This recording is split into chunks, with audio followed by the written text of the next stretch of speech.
लगातार महंगाई बढ़ रही है। घर का किराया, बच्चों की पढ़ाई, रोजमर्रा का खर्च और सफर का खर्च सब कुछ महंगा हो चुका है। ऐसे में देश के लाखों कर्मचारी और पेंशनर्स की नज़र अब सिर्फ एक सवाल पर टिकी है, वो है क्या 8वें वेतन आयोग से उनकी सैलरी और पेंशन में बड़ी बढ़ोतरी होगी या नहीं। इसी उम्मीद के बीच कोलकाता में हुई अहम बैठक के बाद एक बार फिर से लोगों की उम्मीदें जग गई हैं। 8वें वेतन आयोग की एक अहम बैठक कोलकाता में पूरी हो चुकी है। इस बैठक में केंद्रीय सरकारी कर्मचारी और पेंशनर्स के प्रतिनिधियों ने आयोग के सामने अपनी कई अहम बातें रखी हैं। हालांकि इस बैठक में कोई अंतिम फैसला नहीं लिया गया है, लेकिन कर्मचारियों की तरफ से जो मुद्दे उठाए गए थे वो आने वाले समय में सैलरी और भत्ते को काफ़ी हद तक प्रभावित कर सकते हैं। आखिर इस बैठक में क्या हुआ? तो बैठक के दौरान कर्मचारी संगठनों ने कहा कि पिछले कुछ वर्षों में महंगाई काफ़ी हद तक बढ़ चुकी है। ऐसे में केवल बेसिक सैलरी बढ़ाना काफ़ी नहीं होगा, बल्कि कर्मचारियों को मिलने वाले भत्ते अलाउंस में भी भारी बदलाव जरूरी है। इसी वजह से 3 सबसे बड़े मुद्दों पर जोर दिया गया, जिसमें है डीए, एचआरए और टीए। इन तीनों को बढ़ाने की मांग को दोबारा से आयोग के सामने फिर से रखा गया है। डीए बढ़ाने की मांग क्यों? कर्मचारियों को महंगाई से राहत देने के लिए दिया जाता है, लेकिन कर्मचारी संगठनों का कहना है कि रोजमर्रा की जरूरतें लगातार महंगी हो रही हैं। खाने पीने से लेकर बच्चों की फीस तक हर खर्च बढ़ चुका है। इसीलिए डीए की गणना और बढ़ोतरी एक नए सिरे से करनी चाहिए। उनका मानना है कि बढ़ती महंगाई के हिसाब से कर्मचारियों को इससे ज़्यादा राहत मिलनी चाहिए। एचआरए बढ़ाने की मांग क्यों? अगर कोई कर्मचारी दिल्ली, मुंबई, बेंगलोर, कोलकाता या किसी बड़े शहर में रहता है तो उसके खर्च का सबसे बड़ा हिस्सा घर के किराए में जाता है।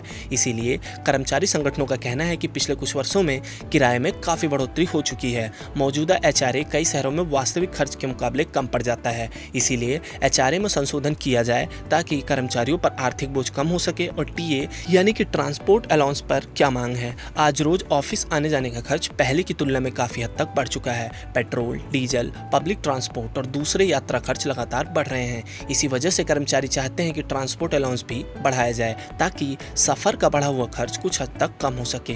केवल भत्ते ही नहीं, फिटमेंट फैक्टर भी बहुत बड़ा मुद्दा।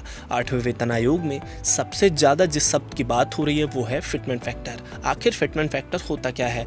बहुत आसान भाषा में समझे तो फिटमेंट फैक्टर वही मल्टीप्लायर होता है जिसके आधार पर कर्मचारियों की नई बेसिक सैलरी तय की जाती है। मतलब जितना ज्यादा फिटमेंट फैक्टर होगा उतनी ज्यादा नई बेसिक सैलरी बनेगी।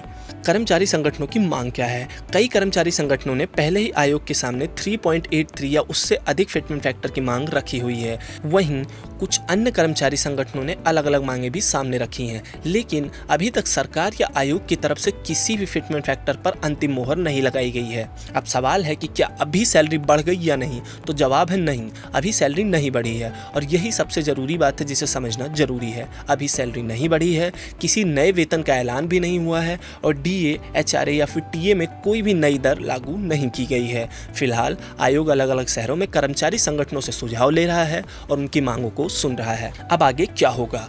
तो अब आयोग विभिन्न बैठकों में मिले सुझावों पर अध्ययन करेगा। इसके बाद सभी मांगों का विश्लेषण होगा, आर्थिक प्रभाव देखा जाएगा, फिर आयोग अपनी सिफारिशें सरकार को सौंपेगा। सरकार मंजूरी देने के बाद ही नए वेतन और भत्तों पर अंतिम फैसला करेगी। कर्मचारियों के लिए इसका क्या मतलब है? इस समय देश भर के लाखों केंद्रीय कर्मचारी और पेंशनर्स इसी प्रक्रिया पर नजर बनाए हुए हैं। अगर फ्यूचर में आयोग ने कर्मचारियों की प्रमुख मांगों को स्वीकार किया तो बेसिक सैलरी बढ़ जाएगी, डीए में राहत मिलेगी, एचआरए बढ़ जाएगा, टीए में भी बढ़ोतरी संभव है। कुल मिलाकर कर्मचारियों की इन हैंड सैलरी पहले से कहीं ज्यादा हो जाएगी। यह सब अभी केवल मांगे और चर्चाओं के स्तर पर है। अंतिम फैसला आयोग की सिफारिशों और सरकार की मंजूरी के बाद ही होगा। हर महीने की सैलरी सिर्फ एक रकम नहीं होती है, उसी से बच्चों की पढ़ाई चलती है, घर का किराया भरा जाता है, परिवार की जरूरतें पूरी होती हैं और फ्यूचर की बचत भी उसी से होती है। इसीलिए 8वें वेतन आयोग से जुड़ी हर बैठक लाखों कर्मचारी और करोड़ों परिवारों की उम्मीदों से जुड़ी हुई है। फिलहाल कोलकाता बैठक खत्म हो चुकी है, लेकिन अब सबकी नजर आयोग के अगली बैठकों और सरकार के अंतिम फैसले पर टिकी हुई है। अब देखना दिलचस्प होगा कि सरकार इस बार क्या फैसला लेती है। ऐसी ही और खबरों और अपडेट्स को जानने के लिए देखते रहें गुड रिटर्न्स डिजिटल।